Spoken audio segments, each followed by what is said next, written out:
Hello viewers, welcome to my online classes. आज हम आपको CCSU यूनिवर्सिटी में पूछे गए 2024 BCA सेकेंड ईयर मैथमेटिक्स 2 के पेपर नंबर BCA 201 के क्वेश्चन पेपर का सॉल्यूशन करवाने जा रहे हैं। इसमें 3 सेक्शंस पूछे गए थे, section A, section B, section B. जो सेक्शन ए है वो उसमें 5 क्वेश्चंस पूछे गए थे, जिसमें से हर एक क्वेश्चन 3 नंबर के लिए पूछे गए थे। तो आज हम आपको सेक्शन ए करवाने जा रहे हैं। सेक्शन ए में हमारे पास 5 क्वेश्चंस हैं और जिसमें हर एक क्वेश्चन 3 मार्क्स का पूछा गया है, जिसके टोटल मार्क्स 15 मार्क्स हैं एंड स्टूडेंट्स को सारे क्वेश्चंस अटेम्प्ट करने हैं। तो आज हम आपको 2024 का सेक्शन ए का पहला क्वेश्चन करवाएंगे। क्वेश्चन नंबर 1 है, define complement of A set with example. बहुत ही ईजी क्वेश्चन है, ये यूनिट 1 से पूछा गया है, जो सेट थ्योरी का पार्ट है और बहुत ही ईजी है क्योंकि सिंपल सा डेफिनेशन विथ एग्जाम्पल पूछा गया है। सो क्वेश्चन नंबर 1 का सॉल्यूशन है, क्योंकि क्वेश्चन में सिर्फ डेफिनेशन और साथ में एग्जाम्पल पूछा गया है, तो कॉम्प्लीमेंट ऑफ ए सेट। तो कॉम्प्लीमेंट ऑफ ए सेट का मीनिंग है कि आपके पास एक यूनिवर्सल सेट होना चाहिए। So definition is defined by let you be the universal set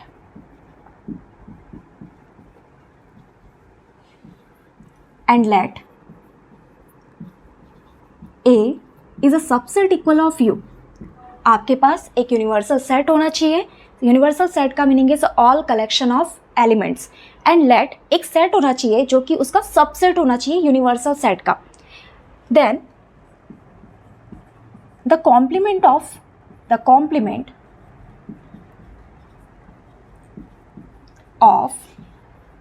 any set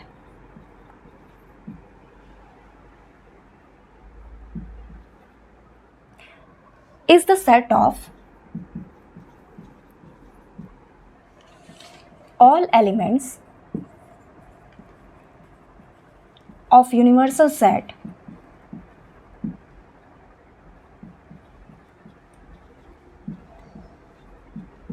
that are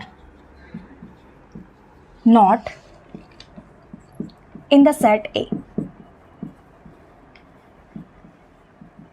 It is denoted by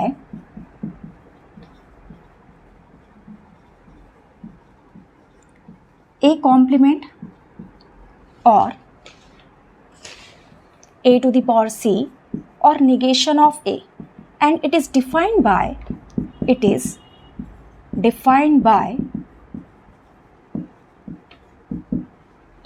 A complement is equal to U minus A. U be the set of universal set. आपके पास एक universal set होना चाहिए, साथ में एक सेट होना चाहिए A जो कि सबसेट होगा किसका, कैपिटल यू का, यूनिवर्सल सेट का।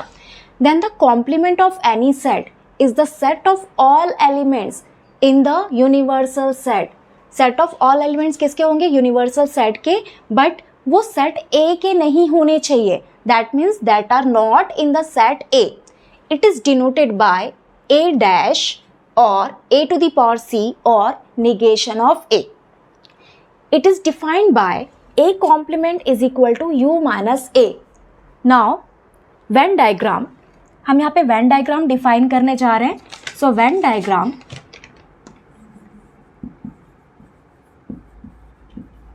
क्योंकि डेफिनेशन में बोला गया है कि एक यूनिवर्सल सेट होनी चाहिए और आपके पास एक सेट होना चाहिए इस यूनिवर्सल सेट का,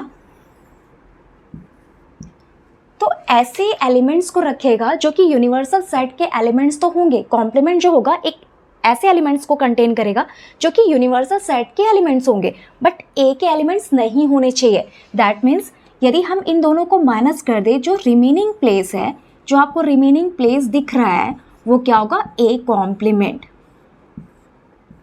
सो this shaded area is called A complement of A. Now अब हम आपको एग्जाम्पल बताने जा रहे हैं। अच्छा, नेक्स्ट हम आपको एग्जाम्पल बताने जा रहे हैं कॉम्प्लीमेंट ऑफ सेट का। ठीक है, तो कॉम्प्लीमेंट ऑफ सेट के लिए आपके पास एक यूनिवर्सल सेट होना चाहिए। दैट मीन्स हम यहाँ पर डिफाइन कर रहे हैं universal set. We have to taken is the elements 1 2 3 4 5 6 7 8 and 9. And एक सेट होना चाहिए कैपिटल ए। तो capital A is equal to we have to taking is 2, 4, 6 and 8। Now हमें फाइंड आउट करना है कॉम्प्लीमेंट ऑफ ए। तो कॉम्प्लीमेंट ऑफ ए का मीनिंग होता है A to the power dash is equal to U minus A. That means हमें क्या करना है, यूनिवर्सल सेट में से ए को सबट्रैक्ट करना है। तो कॉम्प्लीमेंट ऑफ ए ऐसे एलिमेंट्स रखेगा जो कि ए के एलिमेंट्स नहीं होंगे बट वो यूनिवर्सल सेट के एलिमेंट होंगे।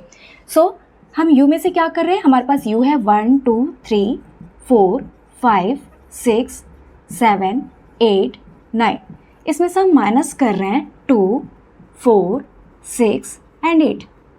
सो आफ्टर सबट्रैक्शन जो कॉम्प्लीमेंट है वो a को छोड़ के यूनिवर्सल सेट के रिमेनिंग एलिमेंट्स को कंटेन करेगा। तो 2 को छोड़ के 2, 4, 6, 8 को यदि हम छोड़ दें यहाँ से 2, 4, 6 एंड 8 को छोड़ दें तो रिमेनिंग क्या बच रहा है आपके पास 1, 3, 5, 7 and 9।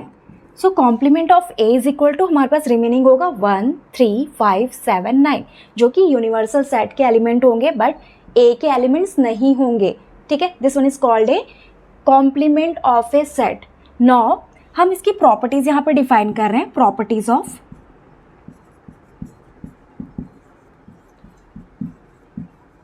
Complement of set.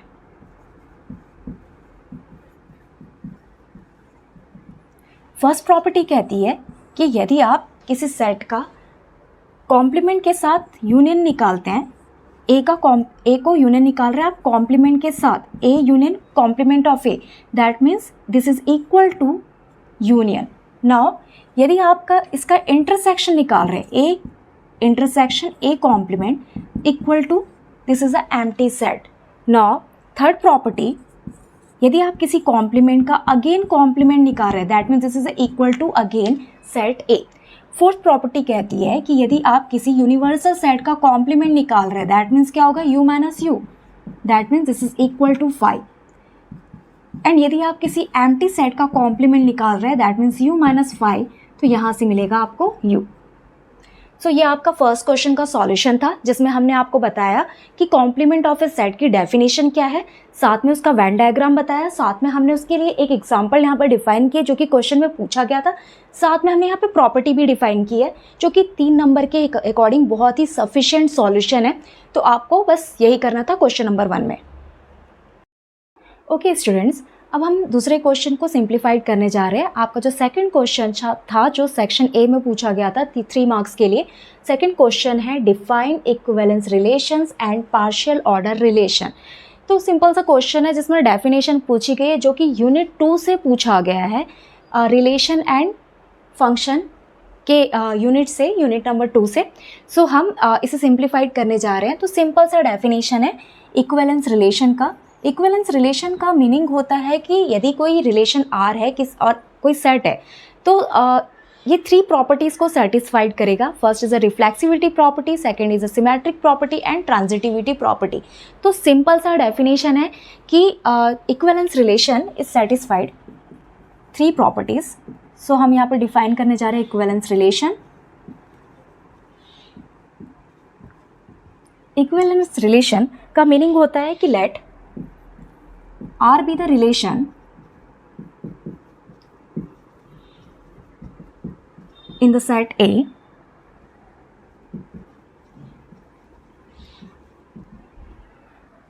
then R is an equivalence relation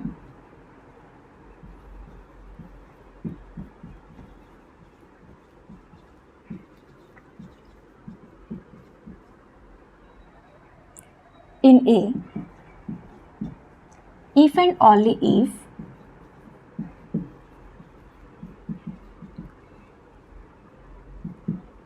it satisfied 3 properties. First is a reflexive property, second is a symmetric property, third is a transitive property.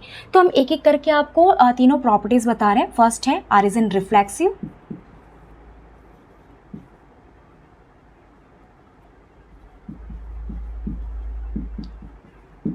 Are is reflexive का meaning है कि relation जो होगा वो reflexive property को satisfied करेगा। तो यहाँ पे आपका जो ए है वो ए से रिलेटेड होना चाहिए, मतलब A is related to itself.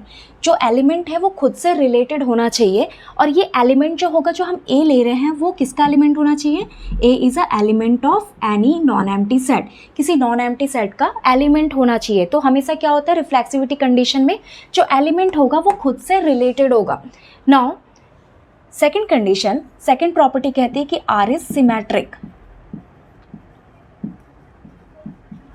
Symmetric property का मीनिंग है कि यदि किसी सेट से हम दो एलिमेंट्स लेते हैं ए और बी, या 1 2 या 2 3 समथिंग, तो यदि पहला एलिमेंट दूसरे एलिमेंट से रिलेटेड है, ठीक है, ए इज रिलेटेड टू बी, तो दैट मीन्स क्या होगा, बी का भी पहले से रिलेशन होगा, सेकंड का भी फर्स्ट से रिलेशन होगा। तो यहाँ पे हमें सेट से, किसी सेट से क्या करना पड़ता है, दो एलिमेंट्स लेने पड़ते हैं। जैसे हमने यहाँ पे यूज़ किया है for all A B is a element of set A. अब ए क्या होगा, ए बी से रिलेटेड होगा, A is related to B, and this one is implies B is related to A. मतलब पहला एलिमेंट दूसरे के साथ रिलेटेड होगा, और दूसरा एलिमेंट जो कि इंप्लाइज करेगा दूसरा भी पहले के साथ रिलेशन रखता होगा। तो second is related to first. Next third property कहती है R is transitive.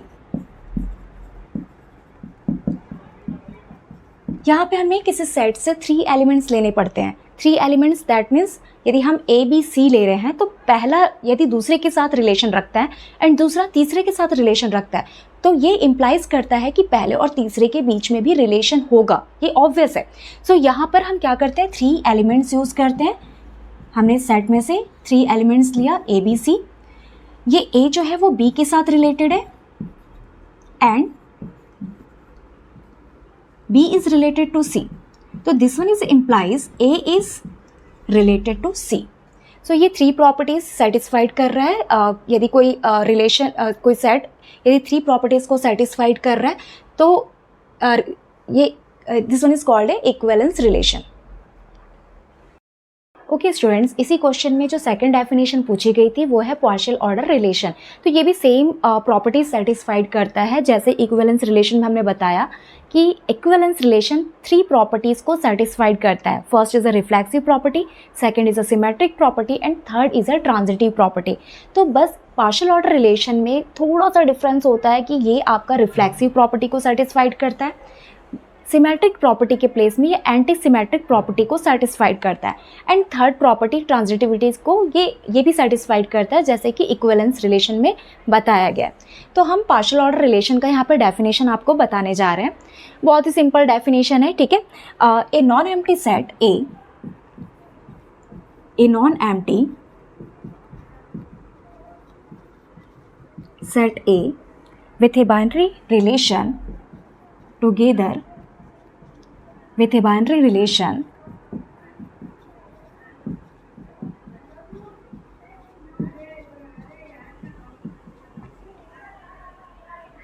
R is said to be partial order relation, या partial order set भी आप बोल सकते हैं, partial order set or poset if it satisfied if following conditions are satisfied।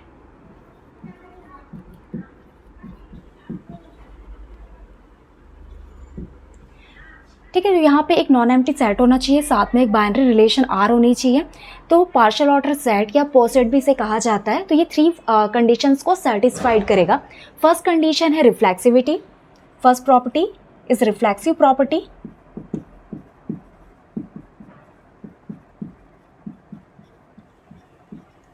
That means जो आप एलिमेंट लोगे वो किसका होगा, सेट का एलिमेंट होगा, और एलिमेंट क्या होगा, खुद से खुद का रिलेशन रखेगा। दैट मीन्स यहाँ पे जो रिलेशन होगी कि ए, यदि हम सेट ए का एलिमेंट लेके चलते हैं तो वो खुद से रिलेटेड होगा।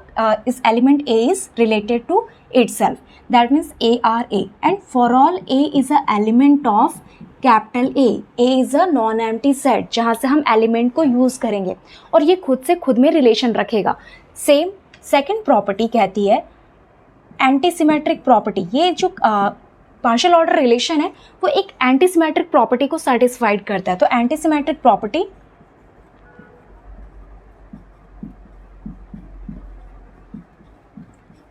सेम हम क्या करेंगे, एंटी सिमेट्रिक प्रॉपर्टी में हम किसी नॉन एम्प्टी सेट से दो एलिमेंट्स यूज करते हैं। तो पहला दूसरे से रिलेटेड है एंड दूसरा पहले से रिलेटेड है। यदि दो एलिमेंट आप ले रहे हो और first element is related to second element and second is related to first element, that means ये इंप्लाइज करेगा कि both elements are equivalent. So यहाँ पे हमें क्या करना है, दो एलिमेंट्स लेने हैं किसके, non empty set capital A के। सो ए बी हम कहाँ से ले रहे हैं, non empty set capital A से। ये प्रॉपर्टी कहती है कि यदि ए जो है उसका रिलेशन बी के साथ है एंड बी का रिलेशन ए के साथ है, दैट मीन्स क्या होगा कि दोनों क्या होंगे, इंप्लाइज करेगा कि ए जो होगा वो इक्वल होगा बी के। ठीक है। इसी तरीके से थर्ड प्रॉपर्टी क्योंकि मैंने इक्विवेलेंस रिलेशन में आपको बताया है कि इक्विवेलेंस रिलेशन में थर्ड प्रॉपर्टी में पहला दूसरे से रिलेटेड है, दूसरा तीसरे से रिलेटेड है, तो पहले और तीसरे के बीच में भी रिलेशन होगा। तो यहाँ पे पार्शियल ऑर्डर रिलेशन भी इक्विवेलेंस की थर्ड प्रॉपर्टी ट्रांजिटिविटी को सेटिस्फाइड करता है। सो हम यहाँ पे थर्ड प्रॉपर्टी डिफाइन करने जा रहे हैं। थर्ड प्रॉपर्टी होती है transitive property.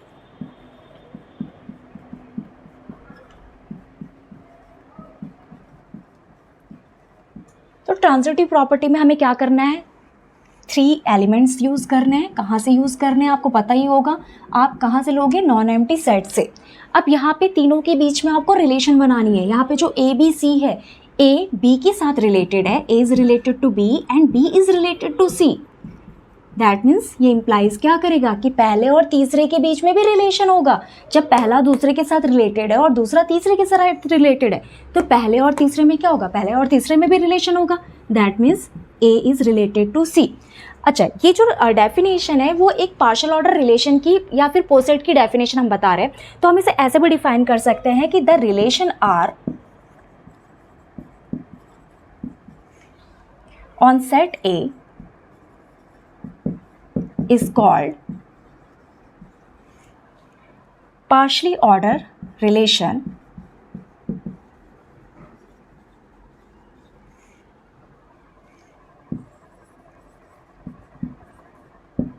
the poset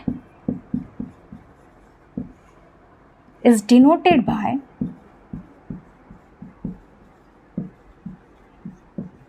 a less than equal or A R. ठीक है, तो हम यहाँ पे रिलेशन आर और सेट ए के बीच में जो रिलेशन यहाँ पे बन रही है उसे हम पार्शियली ऑर्डर रिलेशन कहते हैं। और ये पार्शियली ऑर्डर रिलेशन 3 प्रॉपर्टीज़ को सेटिस्फाइड करता है। First reflexivity property, anti symmetric property and third is a transitive property. और यदि हम इसे सेट के फॉर्म में डिफाइन करना चाहें तो हम सेट के फॉर्म में भी डिफाइन कर सकते हैं। जो पार्शियल ऑर्डर सेट होगा ये डिनोट करते हैं हम A less than equal, A is a non empty set and less than equal is a relation.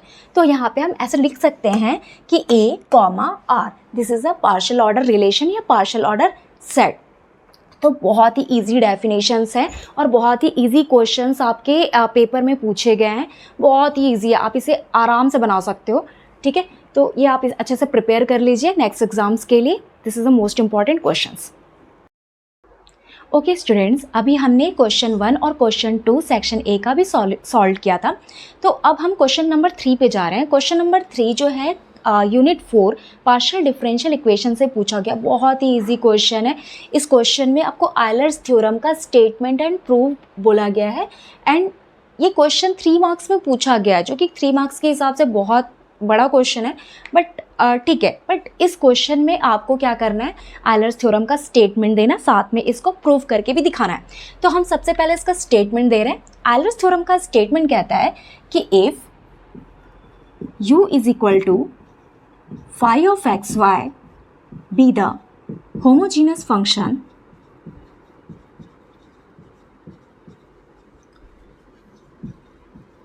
of x and y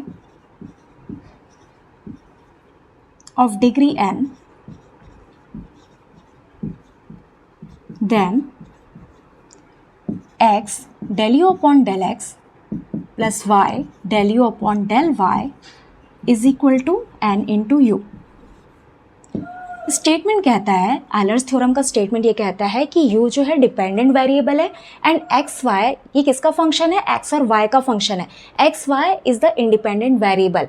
ये फंक्शन जो होगा be the homogeneous function of x and y of कितने degree का है, n degree का है। Then ये condition को सेटिस्फाइड करेगा। Condition is x del u upon del x plus y del u upon del y is equal to n u. तो हमें क्या करना है, इस फॉर्मूले को प्रूफ करना है, जो एलर्स थ्योरम का स्टेटमेंट है उसको प्रूफ करनी है। तो हम सबसे पहले इसके प्रूफ के लिए, क्योंकि हमारे स्टेटमेंट में दिया गया है कि जो u है वो फंक्शन है, किसका फंक्शन है, होमोजीनस फंक्शन है, किसका, x एंड y का। तो हम यहाँ से स्टार्ट करते हैं, क्योंकि कंडीशन दी गई है कि since u is equal to phi of x y be the homogeneous function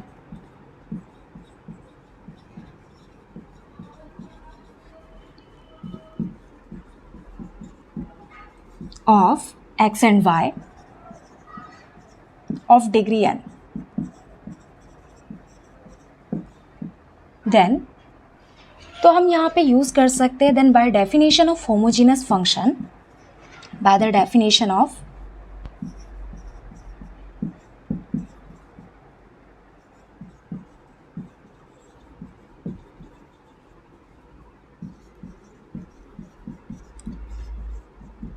हम यहाँ पे, क्योंकि स्टेटमेंट में ये बोला गया है कि जो आपका फंक्शन है वो होमोजीनस फंक्शन है, किसका, एक्स और वाई का, तो हम इसका डेफिनेशन यूज़ कर सकते हैं, क्योंकि हमें कुछ ना कुछ बेस चाहिए होगा जिससे कि हम इस फॉर्मूले को प्रूफ कर सकें।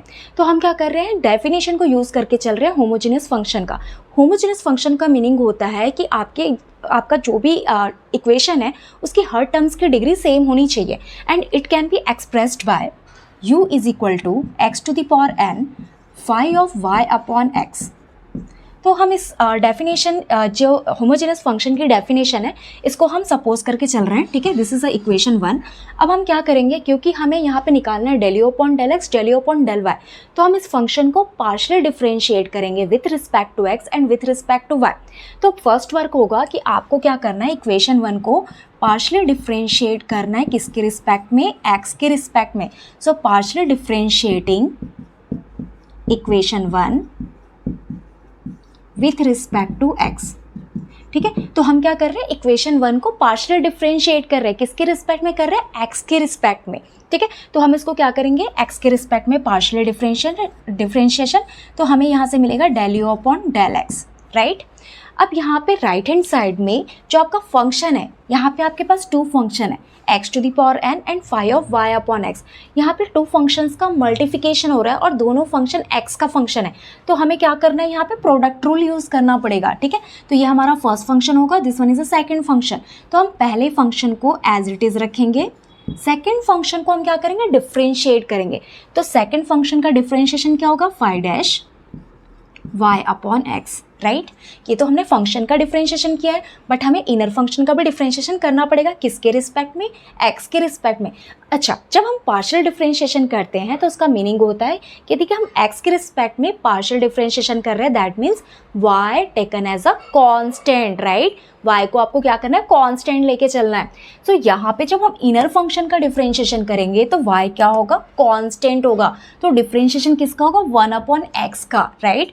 तो 1 अपॉन x का डिफरेंशिएशन क्या होगा, तो हम यहाँ पे डिफरेंशिएट करेंगे 1 अपॉन x को, दैट मीन्स y तो कांस्टेंट होगा। डिफरेंशिएशन किसका हो रहा है, 1 अपॉन x का, तो 1 अपॉन x को हम क्या लिख सकते हैं, x to the power -1। Now अब हम इसको डिफरेंशिएट करते हैं, ओके। तो यहाँ पे x टू द पावर -1 का डिफरेंशिएशन होगा। सो अभी हमने क्या किया था, अभी हमने फर्स्ट को एज इट इज़ रखा था, सेकंड को डिफरेंशिएट किया। नाउ हमें क्या करना है, अब सेकंड को एज इट इज़ रखना है, फर्स्ट को डिफरेंशिएट करना है, ठीक है। तो यहाँ पे लिखेंगे हम प्लस, फर्स्ट को डिफरेंशिएट करेंगे, that means n x to the power n-1, second function is as it is, right. अब हम इसको सिंप्लीफाइड कर लेते हैं, del u upon del x is equal to find out होगा x to the power n y। Now find s y upon x, and इसका जब आप डिफरेंशिएशन करोगे तो यहाँ से मिलेगा multiplication -1 upon x square, right. क्योंकि x टू द पावर -1 को आप डिफरेंशिएट करोगे तो मिलेगा -1, x की पावर -1 तो x टू द पावर -2, तो ये हो जाएगा -1 upon x square. And this function is as it is n x to the power n-1 phi of y upon x. Now this is the equation 2. अच्छा, next step में आपको क्या करना है, आपको क्योंकि आपने पार्शियल डिफरेंशिएशन निकाल लिया del u upon del x, इसमें आपको x का मल्टीप्लिकेशन करना है in the left hand side and right hand side. Okay students, अभी हमने क्या किया, जो हमारा फंक्शन था, ठीक है, होमोजेनस फंक्शन इक्वेशन 1, जहाँ पे हमने डेफिनेशन यूज़ किया था, उसे पार्शियल डिफरेंशिएट किया विथ रिस्पेक्ट टू x, जिससे हमें क्या मिल रहा है, इक्वेशन 2 मिल रहा है. हमें क्या प्रूफ करना है, Euler's theorem, x del u upon del x plus y del u upon del y is equal to n u. तो अब हम क्या करेंगे, यहाँ पे x का मल्टीप्लिकेशन करेंगे इन the left hand side and right hand side. तो हम यहाँ पे दोनों तरफ x का मल्टीप्लिकेशन कर देते हैं in equation 2. So x multiplying on both sides. ठीक है, जब आप x का मल्टीप्लिकेशन करोगे लेफ्ट हैंड साइड में तो यहां से मिलेगा x del u upon del x. Now right hand side में जब हम x का मल्टीप्लिकेशन करेंगे that means x is multiplied, किस में मल्टीप्लाइड होगा, x to the power n y into phi dash of y upon x minus 1 upon x square.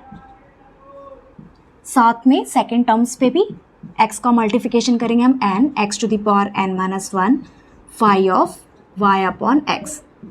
Now after multiplication यहाँ पे x है, यहाँ पे x square, that means 1 power is cancel, right.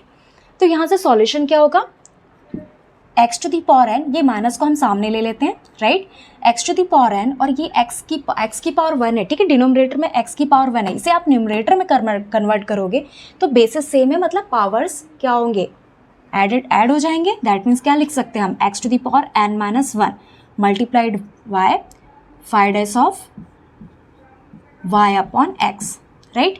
And second term जब आप x का multiplication करोगे तो x टू दी पावर 1 और x to the power n minus 1 add होंगे, दैट मीन्स क्या हो जाएगा, x to the power n minus 1 plus 1 and plus 1 minus 1 is cancel. तो यहाँ से क्या मिलेगा, n x to the power n five of y upon x. तो this is equation number 3.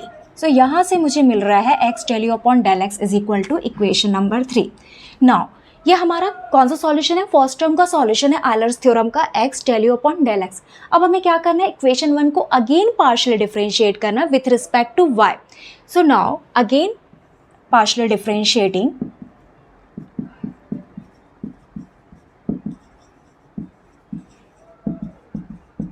Equation 1 with respect to y.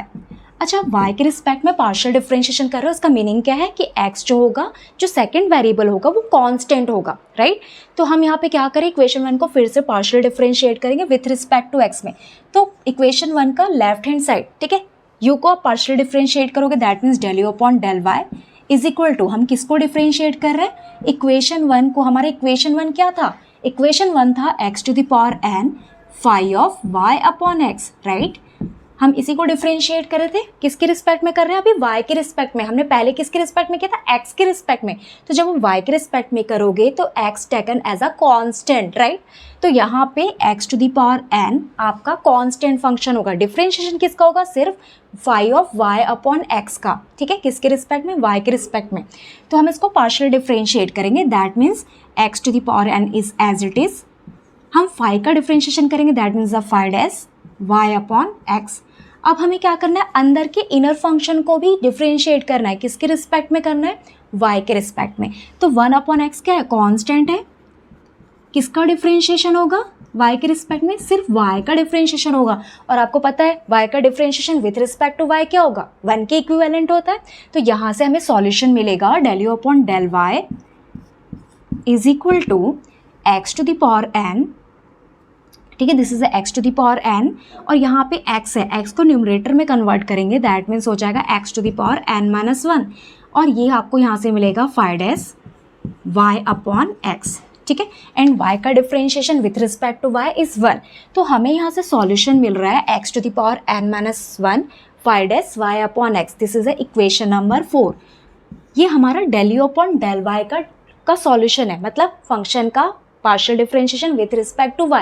अब हमें क्या करना है, इसमें y का मल्टीप्लिकेशन करना है लेफ्ट हैंड साइड और right hand side, both sides. तो हम यहाँ पे मल्टीप्लाई करेंगे, multiplying y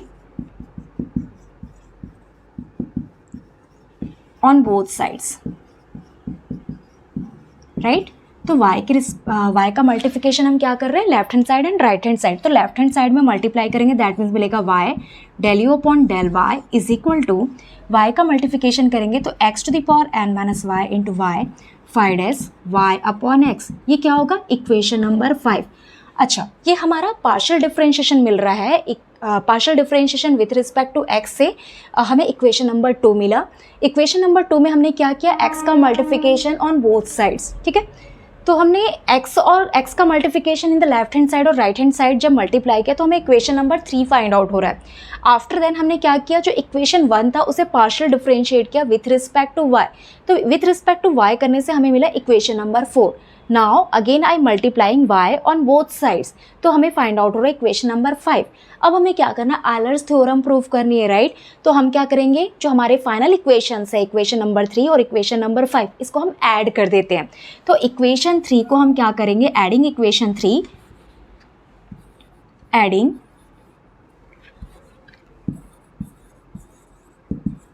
equation 3 and equation 5, ठीक है। तो हम इक्वेशन 3 और इक्वेशन 5 को ऐड कर देते हैं, ठीक है। इक्वेशन 3 लेफ्ट हैंड साइड को लेफ्ट हैंड साइड के साथ ऐड करोगे एंड राइट हैंड साइड को राइट हैंड साइड के साथ ऐड करेंगे, ठीक है। तो जो फाइनल सॉल्यूशन होगा, this is a equivalent of NU। Okay students, हमें क्या करना था, इक्वेशन 3 और इक्वेशन 5 जो आपका फाइनल इक्वेशन है, इनको क्या करना है, दोनों को ऐड करना है, ठीक है। तो लेफ्ट हैंड साइड को लेफ्ट हैंड साइड के साथ ऐड करेंगे एंड राइट हैंड साइड को राइट हैंड साइड के साथ ऐड करना है, ठीक है। तो हम यहीं पे एडिशन कर देते हैं। आपके पास ये इक्वेशन 3 और इक्वेशन 5 है, हम इनको क्या कर रहे हैं, ऐड कर रहे हैं, ठीक है। हम इसको क्या कर रहे हैं, ऐड कर रहे हैं इक्वेशन 3 और इक्वेशन 5 को। सो नाउ यदि हम दोनों को ऐड कर देते तो लेफ्ट हैंड साइड के साथ ऐड हो जाएगा, राइट हैंड साइड के साथ। तो यहाँ पे हमें क्या मिलेगा, x del u upon del x plus y del u upon del y, right, is equal to, क्योंकि ये वैल्यू नेगेटिव है और ये वैल्यू जो है पूरा सेम वैल्यू है बट पॉजिटिव है, राइट। ये आपकी नेगेटिव वैल्यू थी, ये आपकी पॉजिटिव वैल्यू थी। तो हमें क्या करना है, क्योंकि दोनों नेगेटिव पॉजिटिव तो दिस वन इज कैंसल। तो यहाँ से मिलेगा, इसको ऐड करने के बाद n x to the power n 5 of y upon x, ठीक है। तो आफ्टर एडिशन मुझे क्या मिल रहा है, x del u upon del x plus y del u upon del y is equal to n x to the power n 5 of y upon x। Now हमने starting में definition लिया था किसका, homogeneous equation का। Homogeneous equation क्या होती है, starting में हमने देखा था homogeneous equation u is equal to होता है x to the power n 5 of y upon x। ये आपका इक्वेशन नंबर 1 था, ठीक है। तो अभी हमें क्या दिख रहा है, यहाँ पे जो रिमेनिंग फंक्शन है x to the power n 5 of y upon x, ये आपका u के इक्विवेलेंट है, राइट। तो हम यहाँ पे क्या कर सकते हैं, सब्स्टिट्यूट कर सकते हैं। क्या सब्स्टिट्यूट कर सकते हैं, u। तो यहाँ से मुझे जो फाइनल आंसर मिलेगा वो मिलेगा x del u upon del x plus y del u upon del y is equal to NU। तो ये हमारा आयलर्स थ्योरम है, ठीक है, which is a required Euler's theorem।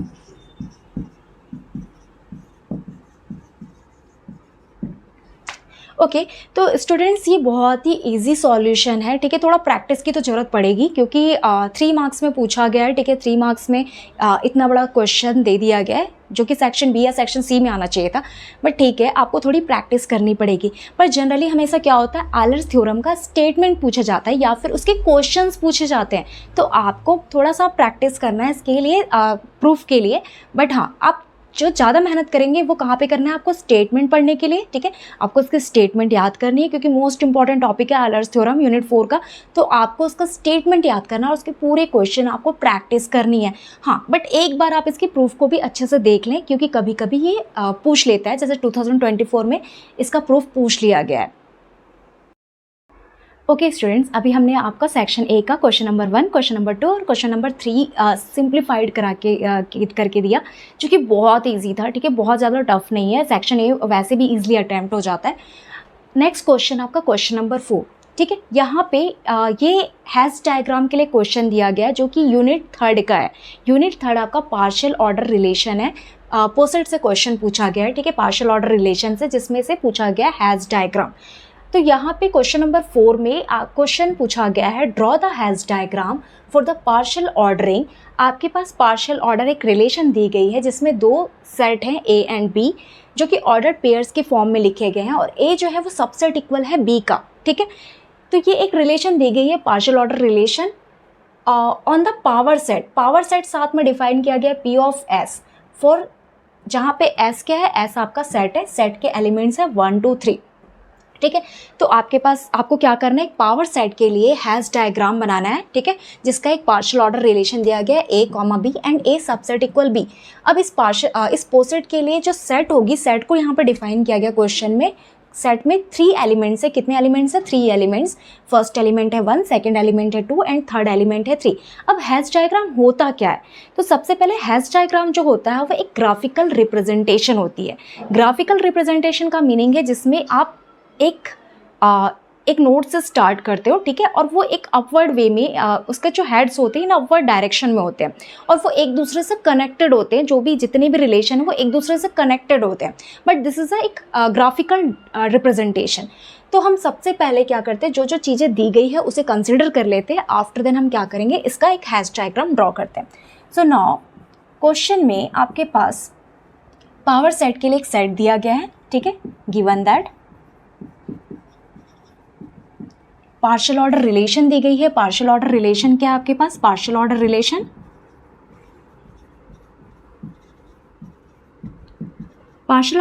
यहाँ पे डिफाइन किया गया है, जो पेयर होंगे उसमें 2 एलिमेंट्स होंगे, सेट ए और सेट बी के, ठीक है। तो इसमें 2 एलिमेंट्स होंगे और ए जो होगा वो क्या होगा, ए सबसेट इक्वल होगा बी का, ठीक है। एक जो ए होगा वो बी में कंटेंट होगा, या दोनों इक्विवेलेंट होंगे। नाउ आपको क्या करना है, पावर सेट के लिए बनाना है, तो यहाँ पे साथ में एक सेट दिया गया, सेट के एलिमेंट्स हैं 1 2 3। अब हमें ये फाइंड करना है कि number of elements of power set कितने होंगे, तो यहाँ पे हम निकाल लेते हैं number of elements of power set. तो पावर सेट के लिए नंबर ऑफ एलिमेंट्स कैसे निकालते हैं, इसको हम डिफाइन करते हैं 2 to the power n। Now यहाँ पे सेट में कितने एलिमेंट है, 3 एलिमेंट्स है, तो हम यहाँ पे क्या करेंगे, n के प्लेस में पुटअप करेंगे 3, that means 2 to the power 3, 2 into 2 into 2, that means क्या होगा, 8 एलिमेंट्स। नाउ यहाँ पे मुझे मिल रहे 8 एलिमेंट्स। अब आपको क्या करना है, एक पावर सेट डिफाइन करनी है। पावर सेट कितने एलिमेंट्स की होगी, 8 एलिमेंट्स की, ठीक है। तो हम यहाँ पे एक पावर सेट डिफाइन कर रहे हैं पी ऑफ एस, किसके लिए, सेट एस के लिए डिफाइन कर रहे हैं, ठीक है। तो सबसे पहले पावर सेट में हमें पहला जो एलिमेंट होगा, क्योंकि हमेशा क्या होता है, पावर सेट एक एम्प्टी सेट को कंटेन करता है, तो फर्स्ट एलिमेंट होगा एम्प्टी सेट। नाउ जो नेक्स्ट एलिमेंट्स होंगे, पहले सिंगल एलिमेंट्स होंगे सेट के, तो पहला एलिमेंट होगा, सेकंड एलिमेंट होगा 1 एंड नेक्स्ट एलिमेंट होगा is a 2 and next element is a 3, ठीक है। नेक्स्ट क्या होंगे, इस सेट के पेयरिंग्स होंगे, पेयरिंग्स मतलब 1 2 1 3 2 3, ठीक है। तो यहाँ पे जो नेक्स्ट एलिमेंट होगा पेयर होगा 1 2, नेक्स्ट क्या होगा 1 3, नेक्स्ट होगा 2 3, ओके। लास्ट क्या होगा, लास्ट ये तीनों एलिमेंट्स का कलेक्शन होगा, ठीक है। तो लास्ट जो एलिमेंट होगा वो होगा 1 2 3। नाउ अभी हम काउंटिंग कर लेते हैं, दिस इज अ 1 2 3 4 5 6 7 8। यहाँ पे टोटल जो पावर सेट के एलिमेंट है वो 8 एलिमेंट्स है। हमने जो कैलकुलेशन किया था वो भी 8 एलिमेंट्स था। यहाँ पे जो हमने एलिमेंट्स का कलेक्शन बनाया, जो सेट बनाई है, उसमें भी टोटल कितने एलिमेंट्स है, 8 एलिमेंट्स है। तो अब हमें क्या करना है, इस पावर सेट का एक हैश डायग्राम बनाना है, जो कि इस पार्शियल ऑर्डर रिलेशन को भी सेटिस्फाइड करेगा। हैश डायग्राम क्या होता है, ग्राफिकल रिप्रेजेंटेशन। तो हम यहाँ पे नेक्स्ट बनाएंगे हैश डायग्राम।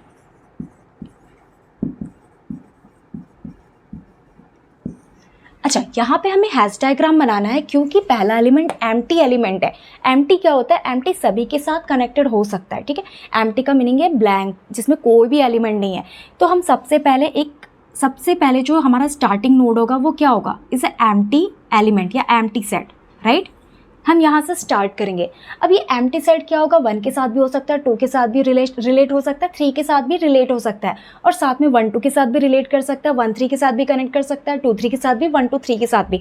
तो हम सबसे पहले क्या करते हैं, एम्प्टी सेट को 1 2 3 के साथ कनेक्ट कर लेते हैं। तो यहाँ पे हम डिफाइन कर रहे हैं 1, ठीक है, यहाँ पे हम डिफाइन कर रहे हैं 2 एंड यहाँ पे हम थर्ड एलिमेंट डिफाइन कर रहे हैं 3।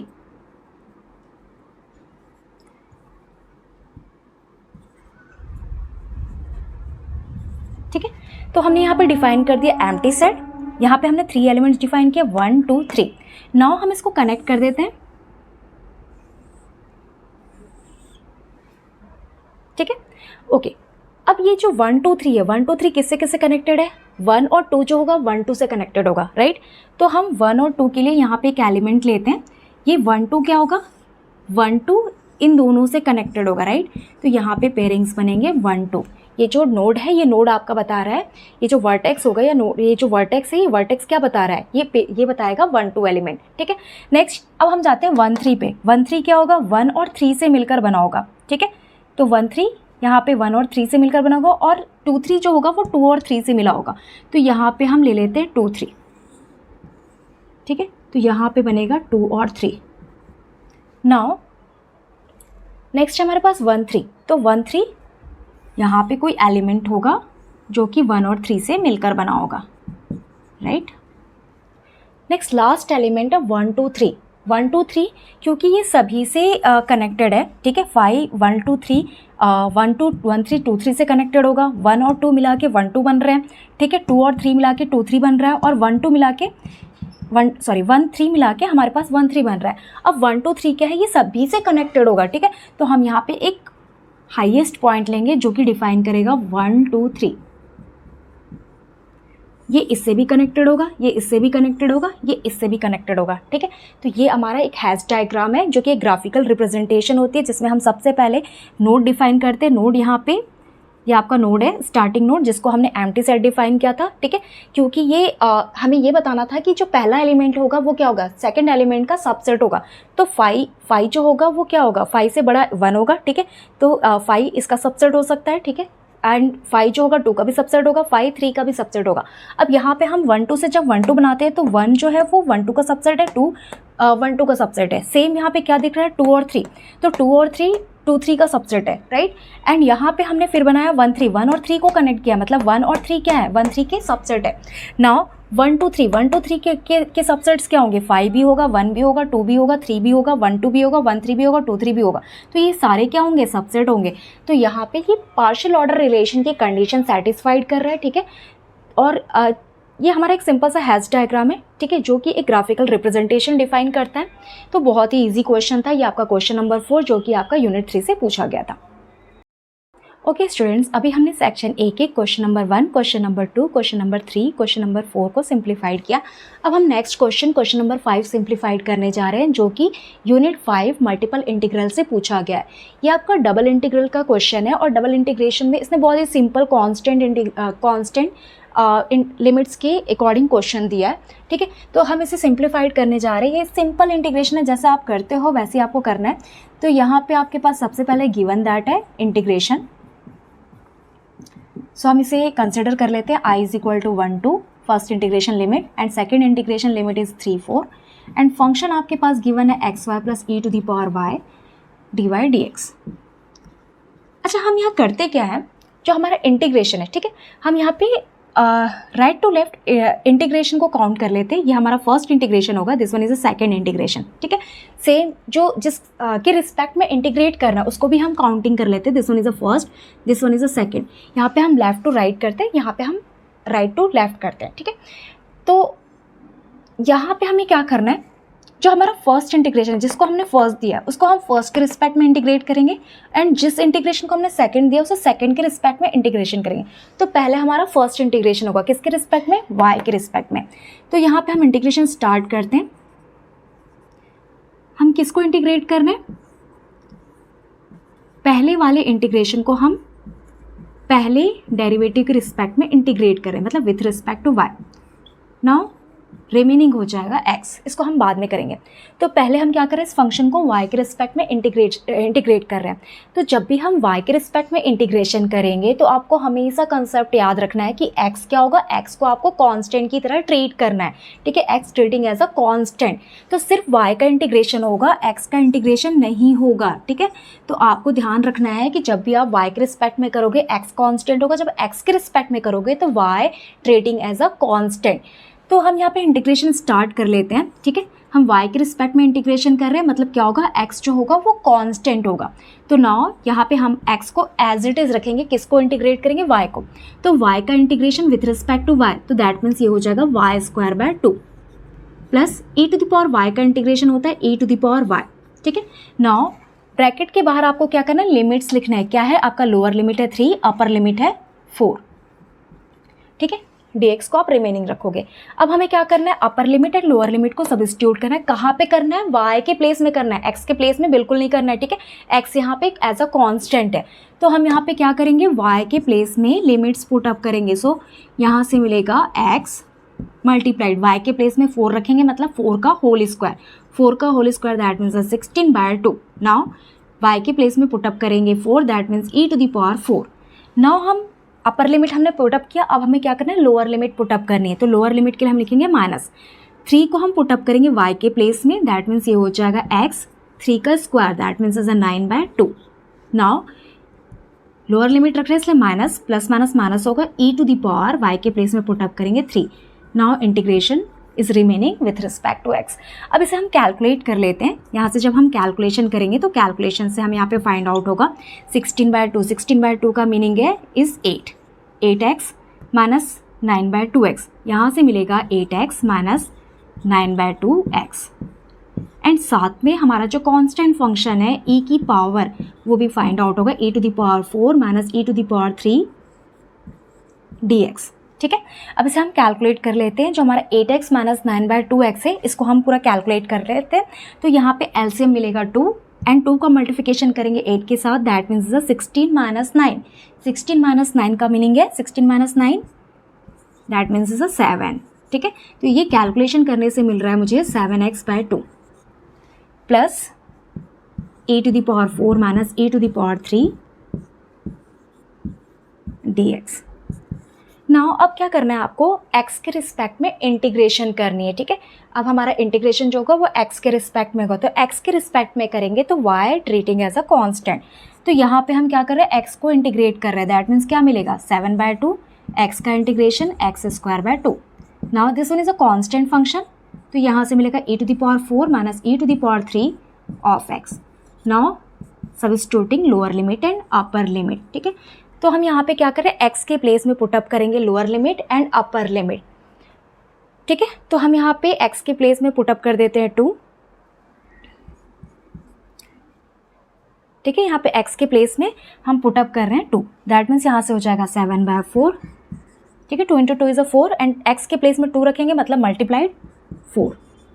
नाउ 2 को पुटअप करेंगे x के प्लेस में, दैट मीन्स यहाँ से मिलेगा plus e to the power 4 minus e to the power 3 into 2। Next 1 put up करेंगे, यहाँ से मिलेगा 7/4। ठीक है, x के प्लेस में 1 रख रहे हैं, दैट मीन्स माइनस 7/4। यहाँ पे 1 पुटअप करेंगे, that means minus e to the power 4 minus e to the power 3। ठीक है, यहाँ से मिलेगा minus e to the power 4 minus e to the power 3। Now अब हमें इसे पूरा कैलकुलेट करना है। सो दिस 4 इज कैंसल, यहाँ से मिलेगा 7 मल्टीप्लिकेशन 1 इज 7। यहाँ से मिलेगा हमें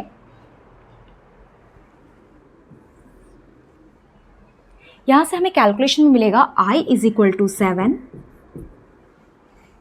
प्लस